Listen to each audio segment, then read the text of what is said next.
We're going to torture everybody until value is delivered. I did check, there is more wine. I'd rather torture them into greatness. We need more energy. I think that we all recognize that.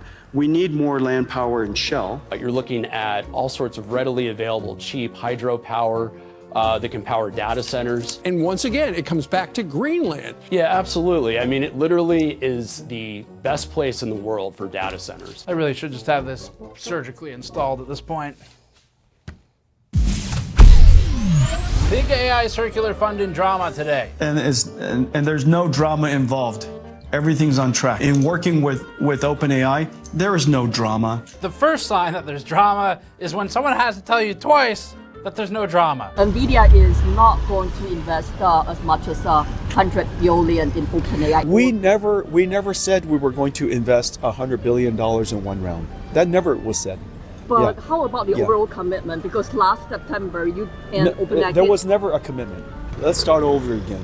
We will invest one step at a time. All right, but is that overall commitment still stands? Or it's not the commitment? I told you just now. Yeah, you keep putting words in my mouth. Okay. Ooh, feisty. Hi, you comment on the report saying that you're not very happy with OpenAI. That's nonsense.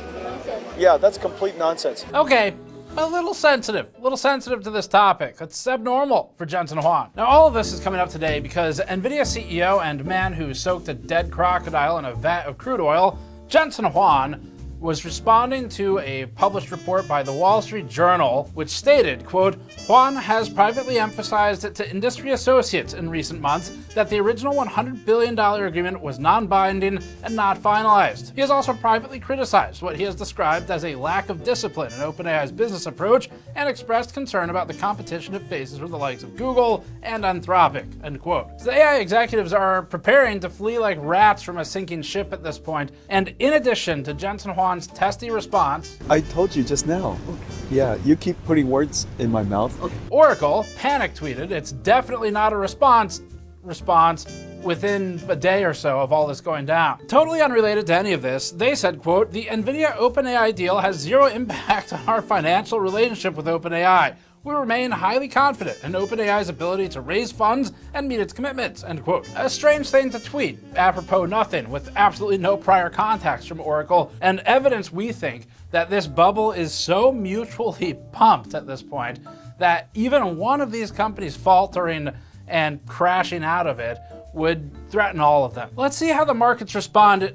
Okay, all right, not great for Oracle, or really any of these other ones. Within days of this panic, the Financial Times published an article stating that banks are, quote, seeking out new buyers for Oracle data center loans, end quote, in a gigantic blow to confidence and what we think is one of the first loose bricks in the financial foundation. The article writes, quote, at least $56 billion worth of data center construction loans supported by the software company's future leases as part of its $300 billion deal with OpenAI have been given investment-grade ratings. These ratings, which are relatively rare for infrastructure construction loans, have allowed banks to attract a much broader base of investors than usual for project finance debt, end quote. The report continued, saying, quote, borrowing costs for newer Oracle-linked data center projects have widened to 3 to 4.5 percentage points above SOFR, levels that are closer to junk-rated debt. Some investors are hesitating about whether to purchase the 2 Oracle-backed syndicated loans currently in the market in anticipation of higher returns in future, end quote. So next, OpenAI CEO and mayor of Whoville, Sam Altman, jumped onto the panic wagon. Quote, we love working with NVIDIA, and they make the best AI chips in the world. We hope to be a gigantic customer for a very long time. I don't get where all this insanity is coming from, end quote. The insanity might be coming, again, from this. There was never a commitment. The cracks are starting to show, and the rats on the ship are packing their bags. Jensen has been in a slow-motion crash out for a month now about AI. He went on the No Priors podcast, for example, to speak with investors, and, as part of it, acted as the arbiter of what's good for society by rejecting critics and those in favor of regulation. Extremely hurtful, frankly. Their intentions are clearly deeply conflicted, and their intentions are clearly, not completely in the best interest of society. I don't think companies ought to go to governments to advocate for the regulation on other companies and other industries, just in practice. And we think he's right. Companies shouldn't involve themselves in lawmaking. Here's Jensen Huang involving himself in lawmaking. Thank you for allowing us to bring GTC to Washington, D.C. We're going to do it hopefully every year. And thank you all for your service and making America great again. Thank you. First of all, he's an extraordinarily good listener. He's I think everything I've ever said to him, he's remembered. On the first week of President Trump's administration, he said, drill, baby, drill. He took so much flack for that. If not for this entire change in sentiment about energy growth in our country, we can all concede now we would have handed this industrial revolution to somebody else. He is an incredibly hard worker. His work ethic, he starts as early as anybody else. If not for President Trump's pro-energy growth agenda, we would have a very hard time growing at all. He's an excellent listener, he's an incredible work ethic, and he's super smart. That President Trump and the administration has a really, really grounded and common sense. Late in the night, and I'm kind of ready for bed. And he would have gone for several more hours.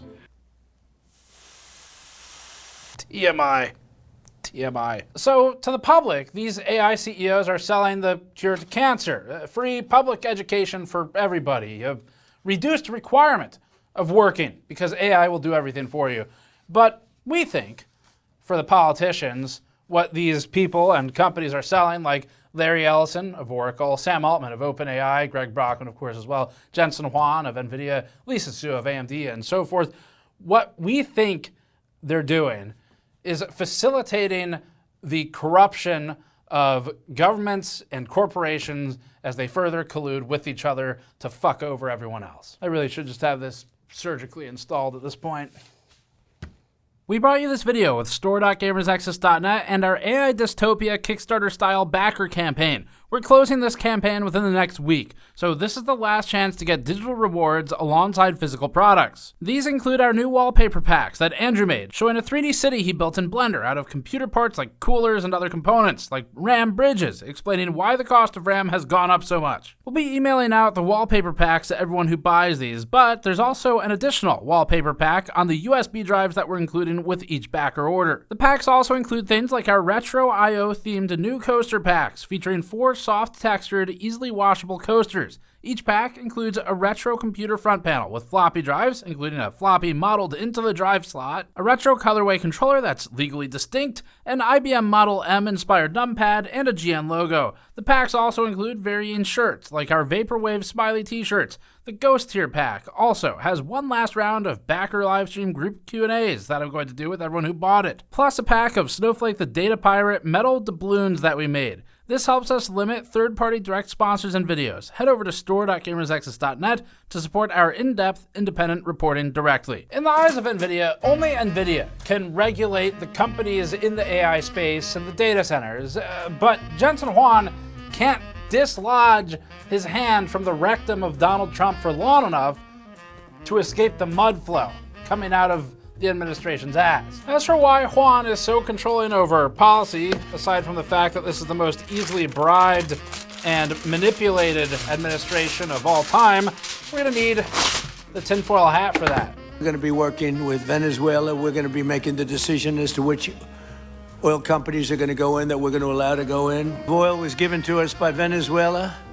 That's a lot of oil. Drill, baby, drill. We're still power constrained. We're gonna need a bigger hat. If only there were places with an abundance of oil, natural gas, and rare earth minerals that would appease the mega corporate CEOs. Why do we need Greenland? Well, thank you for asking me that question. Yes, I did have the privilege of being one of the lead White House staffers on this effort during President Trump's first term. We've all seen it on the map, but a lot of people don't realize how much stuff we could really use, and companies like yours could use with rare earth and things like that for the new technology.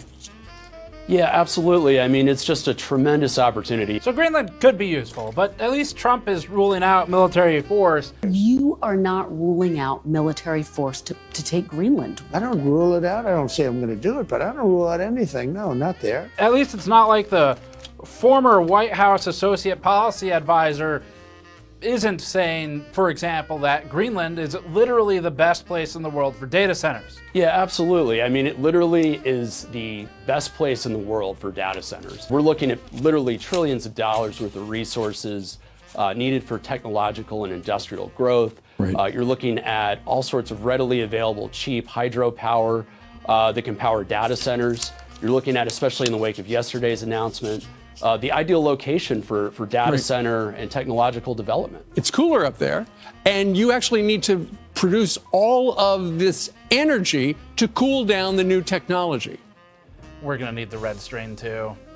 Can someone get me the red strain? It gets weirder still, and I sound even crazier when considering Peter Thiel and his relevance here. He seems to be connected to everybody. And weirdly, he also seems to want a piece of Greenland. He's part of the original PayPal mafia and is directly linked to Elon Musk. He helped put JD Vance on the ballot, thinks an anti-AI so-called Luddite is the Antichrist, and is deeply connected within the AI industry. These connections include being a mentor to and investor in Sam Altman's enterprises, with Thiel urging Altman to stop considering AI safety regulation and research as it was getting in the way. Quote, the AI safety people will destroy OpenAI, end quote, Thiel was quoted as saying in a report. The current ambassador to the Kingdom of Denmark and Greenland is Ken Howery. Howery co-founded PayPal with none other than Peter Thiel and Elon Musk. According to Reuters, Silicon Valley investors want, quote, a hub for artificial intelligence, autonomous vehicles, space launches, micronuclear reactors, and high-speed rail, end quote, in Greenland, to be named Freedom City as a low-regulation corporate paradise. Now, Thiel's spokesperson said, quote, Peter isn't involved in any plans or discussions regarding Greenland, end quote. But those he mentored seemed to be, including Joe Lonsdale, who Reuters said, quote, celebrated expanding our country to Greenland, end quote. Lonsdale was mentored by Thiel and is a co-founder of Palantir. It may be that a combination of Thiel and Louder are the origin of this dream, with Howery helping facilitate it. Thiel is also connected directly to Jensen Huang via Palantir, which Thiel co-founded and which Jensen Huang proudly announced a partnership with. Palantir is going to integrate NVIDIA. We work with Palantir to accelerate everything Palantir does. Palantir. But it's not news that NVIDIA and the administration are deeply connected. Previously, Huang attended a Trump dinner at Mar-a-Lago where partygoers are said to have paid $1 million each. The dinner benefited MAGA Inc., which AMD has also donated $1 million to, but we'll talk about that in a separate video. And OpenAI president Greg Dollar Store Jensen Huang Brockman gave $12.5 million to. The Mar-a-Lago bribery event was a real who's who of who you shouldn't want to associate with if you're Jensen Huang.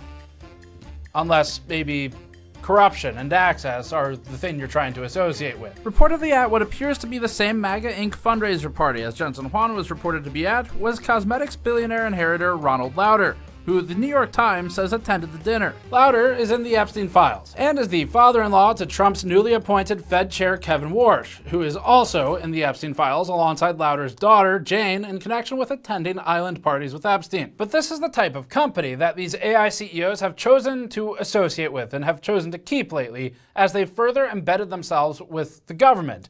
And it's no wonder that Jensen Huang in particular has been on an interview PR circuit lately with the hardest pushback and hardballers you can find in the industry. We keep hearing from the Wall Street Journal, from Reuters, the deal's on ice, that it can't be done, that there's so much dispute.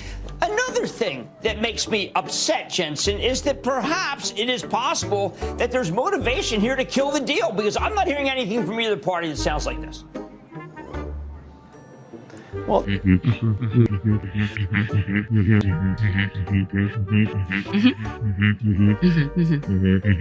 just imagine we have 1 billion robots. And this is the part where you said,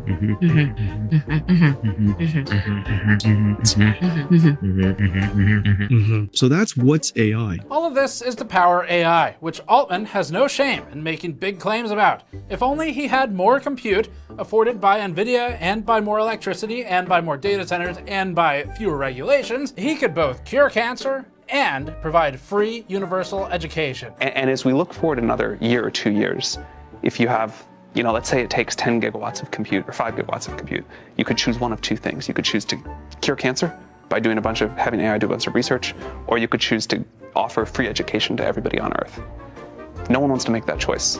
And so increasingly as we see this, the answer is just much more capacity so that we can serve the massive needs and opportunity with this. But the reality of the uses of AI for this White House are more opaque. This is an ad for Fannie Mae, the National Mortgage Association with over $4 trillion in assets. The ad features an endorsement from Donald Trump. America was built one home at a time. I believe that. Because the American dream was never just an idea, it was a front door. When banks can say yes, families can move forward. The all-new Fannie Mae, protector of the American dream. Except it's not Donald Trump. For about 10 seconds leading up to it, and for only about 1 second after the AI-generated audio begins, Fannie Mae's ad has a message that reads, quote, "The audio of President Trump is AI-generated and used with permission," end quote. We'd be surprised if it didn't also feature a financial exchange. We firmly believe that the panicked and defensive response from NVIDIA, OpenAI, and Oracle in particular to this Wall Street Journal story will go down in history as the moment where it all started to crumble. The cracks in the foundation are just beginning to show. The bubble hasn't popped yet, but what's clear to us is that the bubble is bursting in slow motion. It's just not clear how much time has slowed down yet. Right now, they're all bribing their way into the graces of political favor, but even that has limits before there's no one left to hold the bag. We think Sam Altman's promises, and the AI industry in general, may be at this point physically impossible to complete in the timelines that they've suggested.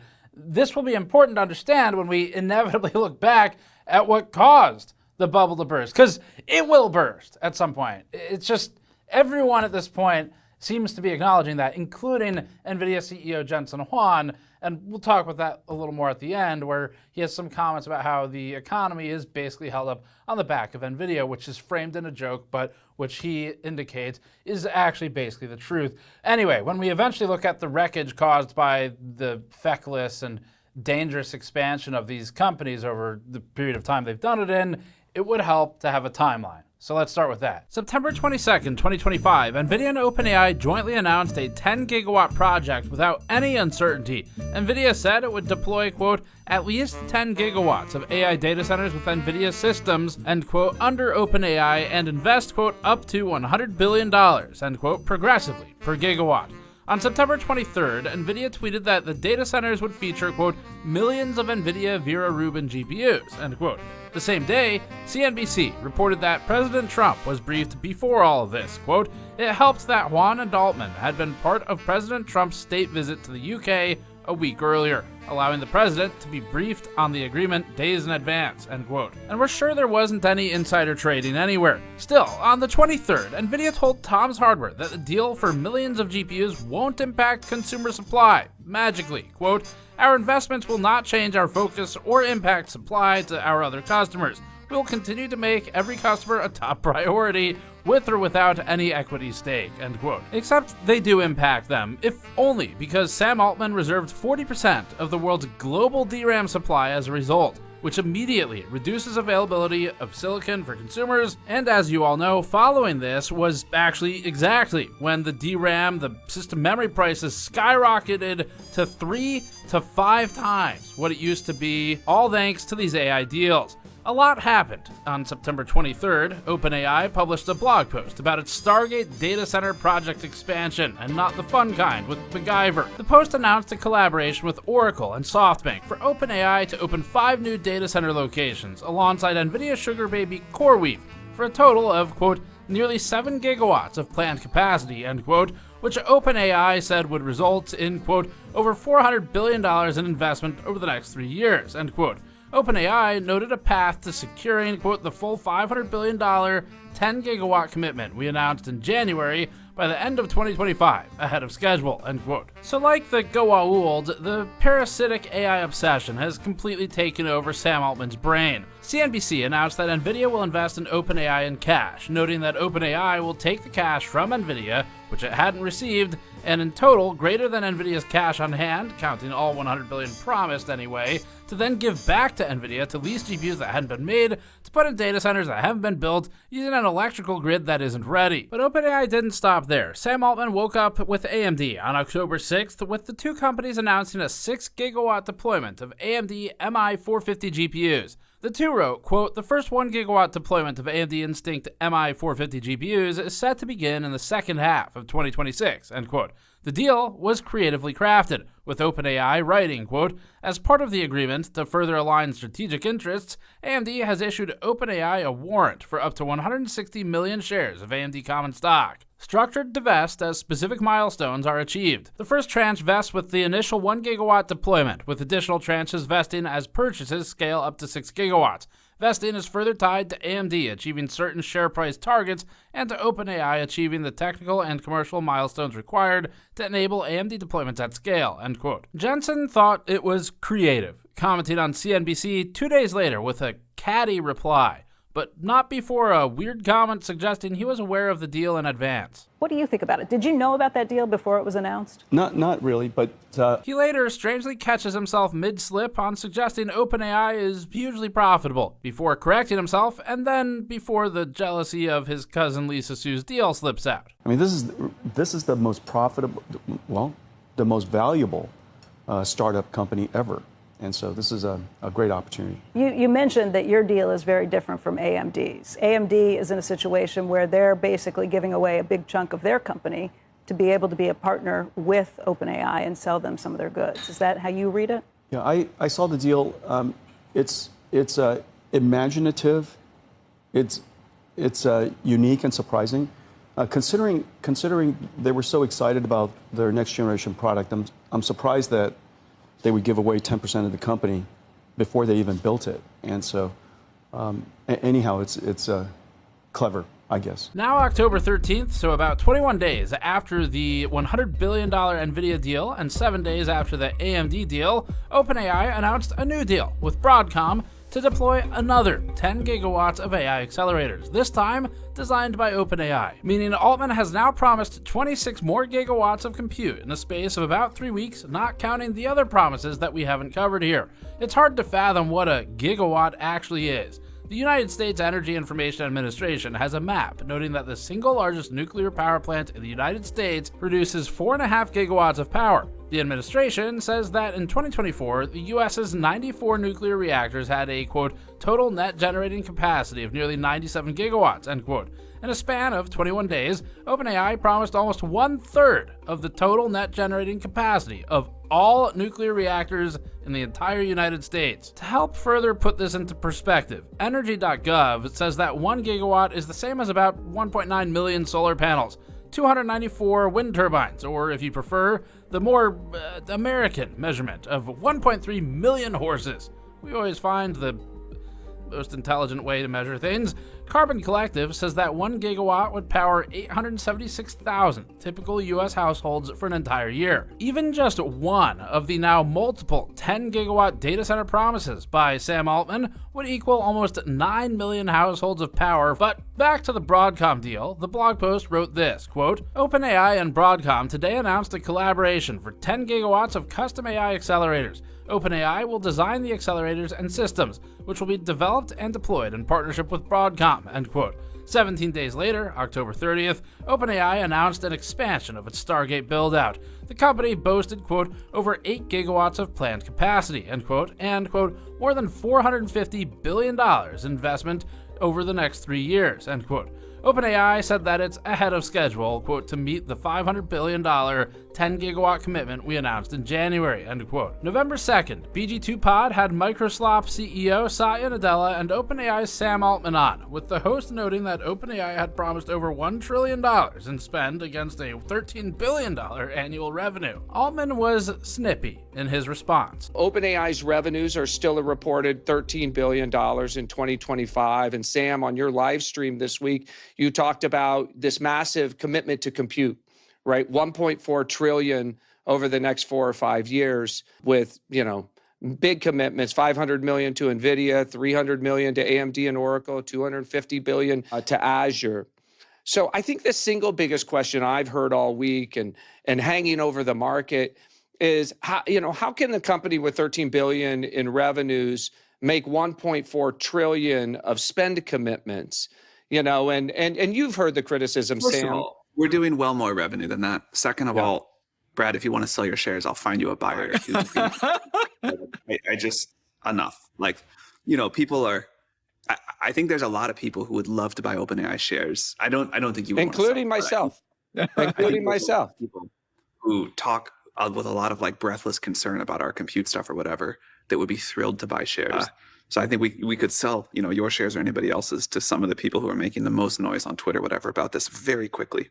We do plan for revenue to grow steeply. Revenue is growing steeply. We are taking a forward bet that it's going to continue to grow, and that not only will ChatGPT keep growing, but we will be able to become one of the important AI clouds. We'll spare you the rambling, but Altman does not answer the question. They weren't finished, though. November 3rd, OpenAI announced a deal with Amazon Web Services, stating, quote, "Today, AWS and OpenAI announced a multi-year strategic partnership that provides AWS's world-class infrastructure to run and scale OpenAI's core artificial intelligence workloads starting immediately." Under this new $38 billion agreement, which will have continued growth over the next 7 years, OpenAI is accessing AWS compute comprising hundreds of thousands of state-of-the-art NVIDIA GPUs, with the ability to expand to tens of millions of CPUs to rapidly scale agentic workloads. AWS has unusual experience running large-scale AI infrastructure securely, reliably, and at scale, with clusters topping 500,000 chips, end quote. Now, November 19th, NVIDIA earnings come out, and it's a record for the company.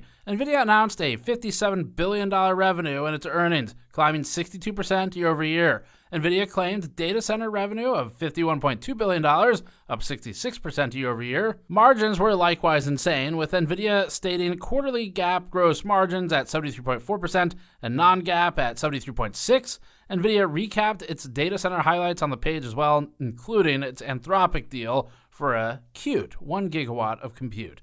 NVIDIA's SEC filings also went public. The company said, quote, "We expect to continue investing in strategic partnerships in the third quarter of fiscal year 2026. We entered into a letter of intent with an opportunity to invest in OpenAI. In November 2025, we entered into an agreement, subject to certain closing conditions, to invest up to $10 billion in Anthropic," end quote. However, NVIDIA tempered expectations in its SEC filing. Quote, "There's no assurance that we will enter into definitive agreements with respect to the OpenAI opportunity or other potential investments, or that any investment will be completed on expected terms, if at all. The timing and magnitude of these and other investments we make will depend on various factors, including the ability of our partners to successfully develop and deploy AI infrastructure. There can be no certainty as to the timing or amount of capital we may ultimately invest in these or other strategic partnerships, and we may be limited by our available liquidity and capital resources," end quote. December 3rd, Reuters reported that NVIDIA's CFO said the OpenAI $100 billion deal from September hadn't been finalized. Quote, "NVIDIA's agreement with ChatGPT parent OpenAI to invest up to $100 billion in the startup is still not finalized," the chipmaker's CFO said on Tuesday. Kress's comments add to intensifying discussion around a partnership that ties two of the most significant players in the artificial intelligence race and is at the center of rising concerns around circular deals in the AI ecosystem, end quote from Reuters. On December 19th, TechCrunch reported on a Wall Street Journal story that Sam Altman was looking for an early Christmas, aiming to raise $100 billion at an $830 billion valuation, per its headline. Then we enter into January with the Consumers Eat Shit show at CES 2026. NVIDIA CEO Jensen dreamt big about AI chatbots that know literally everything about you. We would like to have this AI stay with us our entire life and remember every single conversation we've ever had with it. Right? But he also acknowledged the elephant in the room, and not the one he normally acknowledges. 4 elephants. 1 GPU. People ask, where is the money coming from? NVIDIA had a lot of technical difficulties in its keynote this year, too. We already covered those, though. This last year was incredible. This last year, there's a slide coming. This is what happens when you don't practice. This basic way of building applications using language models. These models are also world-class. All systems are down. I think my system's still down, but that's okay. I'll make it up as I go. By January 8th, Juan appeared on No Priors, where he famously talked about how it's hurtful that people are mean about AI. More importantly, though, he made some interestingly linear claims about revenue to capacity. And we always go back to OpenAI's revenues. 100%, don't we? Mm-hmm. You ask somebody, hey, is there an AI bubble? everybody goes directly to OpenAI's revenues. First of all, if OpenAI currently has twice the capacity, their revenues would double. You guys know that. If they have 10 times the capacity, I really believe their revenues would 10 times. And now we get into the craziness of just the last couple weeks. On January 29th, the New York Times ran a piece that stated OpenAI was seeking to raise $100 billion, again, separate from the prior hundreds of billions of dollars, this time linking OpenAI to what the Times cited as, quote, Middle Eastern sovereign wealth funds, end quote. The Times wrote that OpenAI also had open conversations with NVIDIA, Amazon, Microsoft, and SoftBank for investment. Reuters confirmed this, adding some specificity that NVIDIA, Microsoft, and Amazon are, quote, in talks to invest up to $60 billion in OpenAI, end quote, which it cites as coming from the publication The Information. The Information's report, via Reuters, notes an up to $30 billion investment by NVIDIA into OpenAI, again, separate from the prior promises, alongside a potential sub-$10 billion investment from Microsoft, say because they're poor or something, and greater than $10 to $20 billion investment by Amazon. Then we hit D-Day for these companies, which was the January 30th Wall Street Journal publication rumor that started this video. The original announcement in September saw NVIDIA's stock climb by about 4%. So it's fitting that after Wall Street Journal's story, NVIDIA's stock has now plummeted 10% from January 30th to February 5th. In fact, from its all-time high, and at the time of writing, NVIDIA's lost over $700 billion in value. On January 31st, the cracks continued to spread as NVIDIA said it will, quote, absolutely, end quote, be involved in OpenAI's funding round. But the same day, a Taiwanese reporter asked Huan if NVIDIA would be investing $100 billion or over in the OpenAI funding round coming up.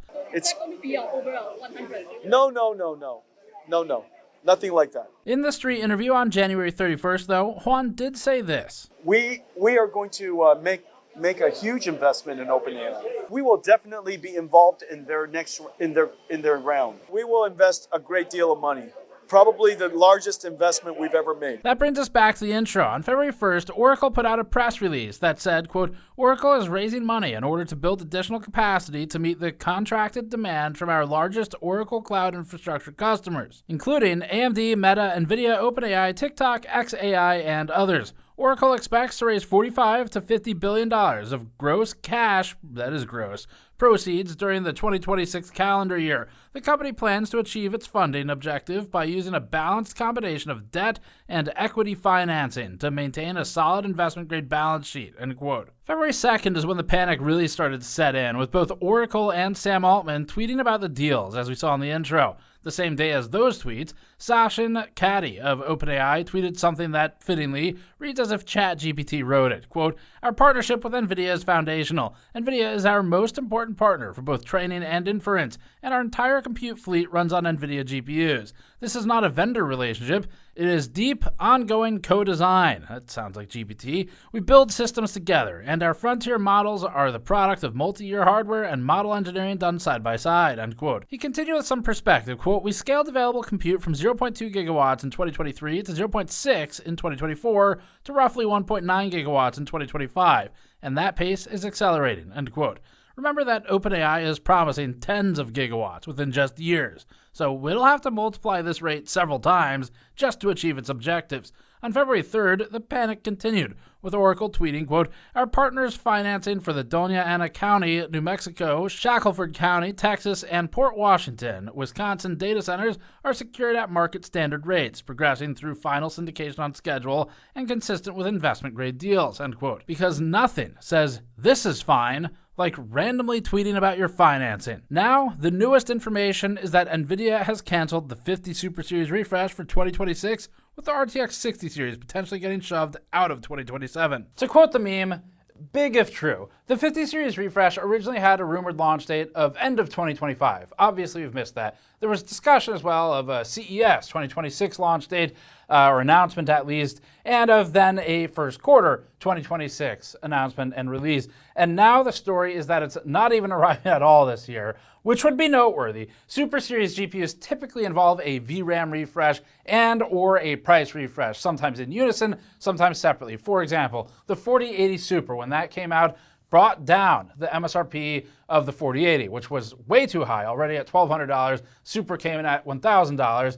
And a lot of people said, okay, step in the right direction. Still too high for an 80 class card, but it looked like it was improving. The other way that NVIDIA launches Super Series cards is to add VRAM to an existing model and then append the word Super to it. So you either get an upgrade at basically the same MSRP as the original launch, even though the original launch product should be down by this point, or you get the reduction in MSRP, just depending on how they go about adding that extra VRAM to the devices in the times they've done that.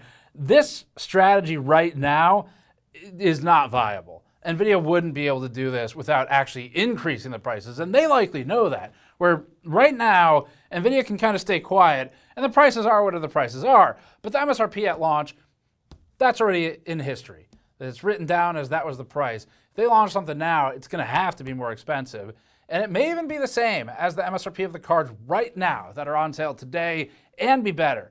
But because the number is going to be higher for the MSRP for launch, NVIDIA may want to avoid that situation, coupled with the fact that they could use the memory supply and the GPU supply anyway for the AI customers.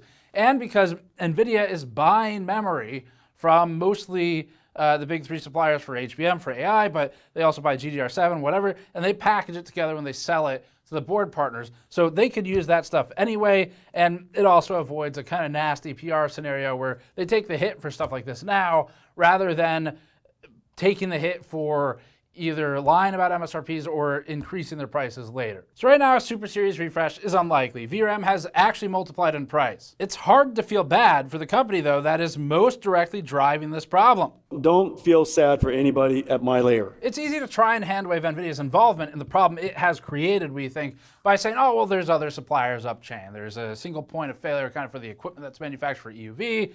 There's TSMC for the GPU silicon. There's not that many suppliers for the memory, basically 3 of them. And so it's easy to say, well, that fault is diluted across these other suppliers in the chain. The fact of the matter is, though, that OpenAI has reserved 40% of the total global DRAM supply for years now. And that's for AI production for DRAM wafers. And that includes VRAM chips. OpenAI isn't NVIDIA. And so, again, it's easy to point at them and hand wave it and say it's not all NVIDIA's fault. But NVIDIA is still driving even that 40% reservation, because the fact of the matter is NVIDIA is the one that has been at least promising investments of now over $100 billion into OpenAI. And OpenAI needs to buy DRAM to attach to the systems that are going to host those NVIDIA products in one way or another and to fill their data centers.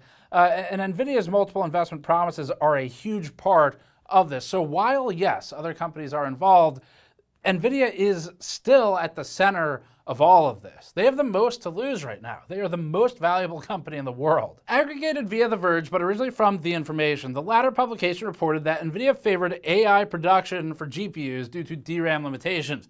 The report states that, quote, NVIDIA is also slashing production of its current line of gaming chips, end quote. The aspect further corroborates what we've been hearing since December, including recent reports now of price support programs vanishing. That one was a couple weeks ago from Der Bauer, and from Hardware Unboxed about the 5070 Ti supply drying up. The Information also wrote that the next generation of GPUs, likely the 60 series, were, quote, originally scheduled to begin mass production at the end of 2027, end quote, citing pushback into potentially 2028 and beyond. We've previously illustrated how NVIDIA has lengthened its timeline between GPU architectures. Broadly, the company has moved toward a 30-month gen-to-gen launch cadence. NVIDIA trended up from closer to 12 to 18 months to 24 months with the 30 to 40 series. We made this table before the 50 series launch, but that final blank box would be about 27 months or so, matching the 10 to 20 series era. NVIDIA is trending longer here. If it pushes into mid-year 2027 for the 60 series, that'd roughly match the 27 to 30 month trajectory. As for the AI cost of memory, more supply shifting to HBM from easier to make GDDR memory could have an impact of 2.3x to 3x more die area consumption per gigabit of HBM, per technical analysts we consulted previously, which further dries up supply for the higher yield parts that are less complex, which would be the consumer parts. In the meantime, new reports indicate that AMD and Intel are reducing shipments of CPUs to China, with wait times now extending out towards 6 months for some highly in-demand CPUs. And so we get back to the title. It's all beginning to crumble. The cracks in the foundation are clear, except for one class of people, which is the billionaires who are benefiting from all of this. But that's another story. Palantir, a member of the military-industrial complex that's also spying on American citizens and which has been linked in reporting to predictive policing,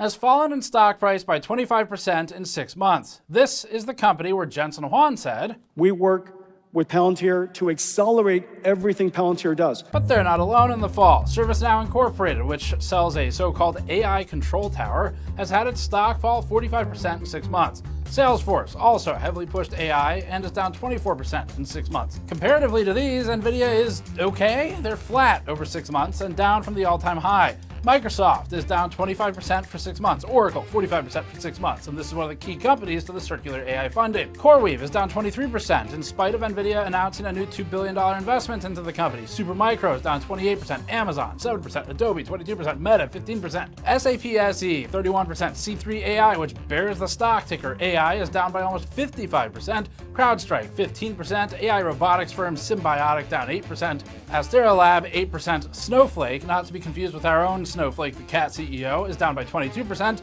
but our Snowflake stock has never been higher. She wants you to know. Not everyone is down. Technically, AMD is up 26% over 6 months, but down from its recent highs.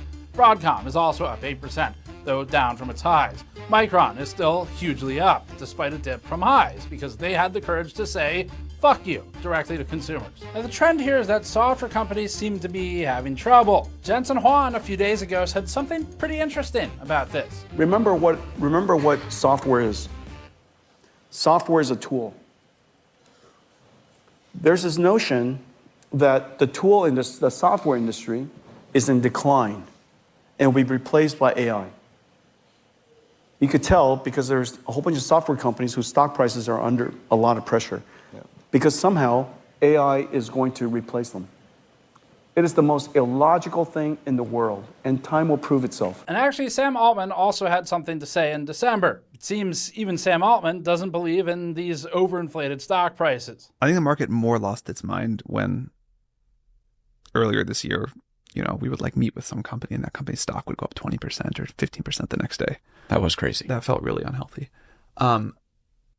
I'm actually happy that there's a little bit more skepticism and rationality in the market now, because it felt to me like we were just totally heading towards a very unstable bubble. And now I think people are some degree of discipline. So I actually think I think people went crazy earlier, and now people are being more rational. Now, some of these drops, of course, are not just because of the failure of the technology to deliver or the fact that it was oversold and it doesn't really do much of anything yet.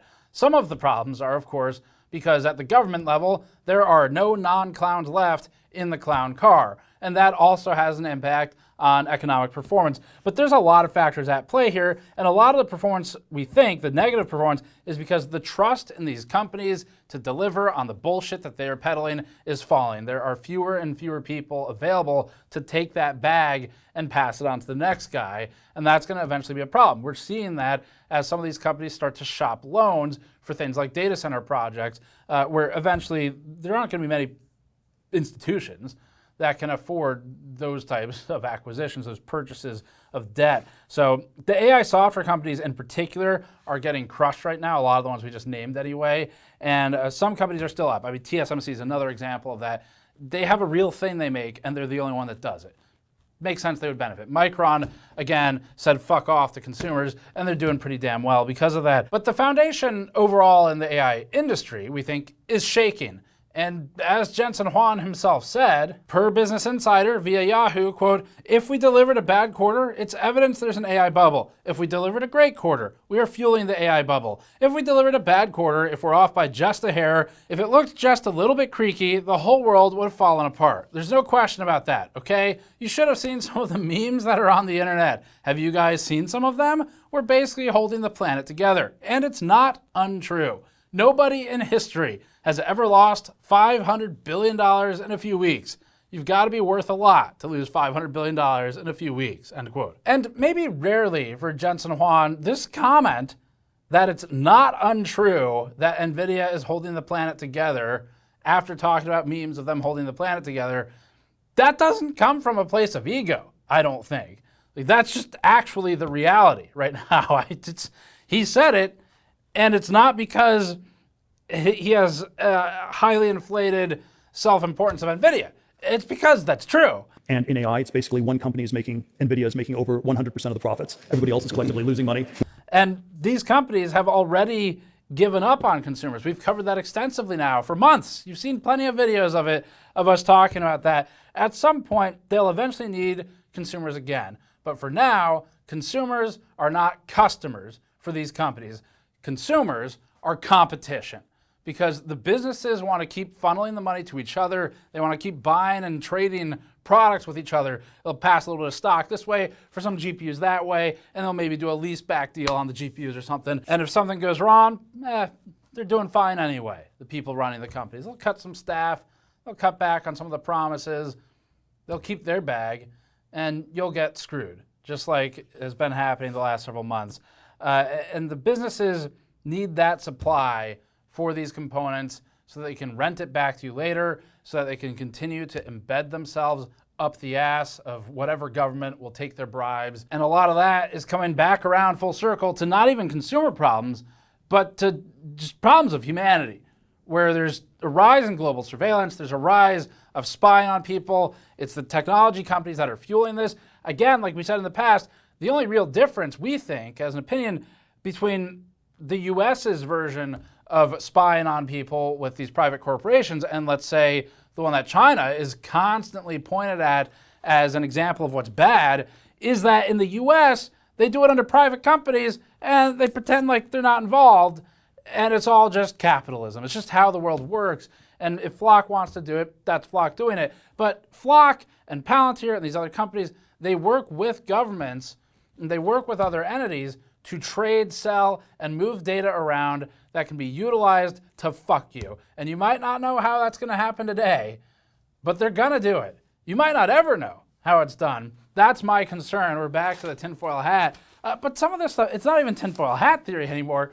There's documented cases of grocery stores that will adjust the price of products on shelves based on how much they think you specifically are willing to bear that price. And as we've said before, I think they're gonna push people, these companies will push people to just below the point at which they break and they snap. And if they do happen to break and snap, then they can turn that technology against you then too. So it's a big corrupt circle that we've been covering for quite a while now, and the tech companies are at the center of all of it.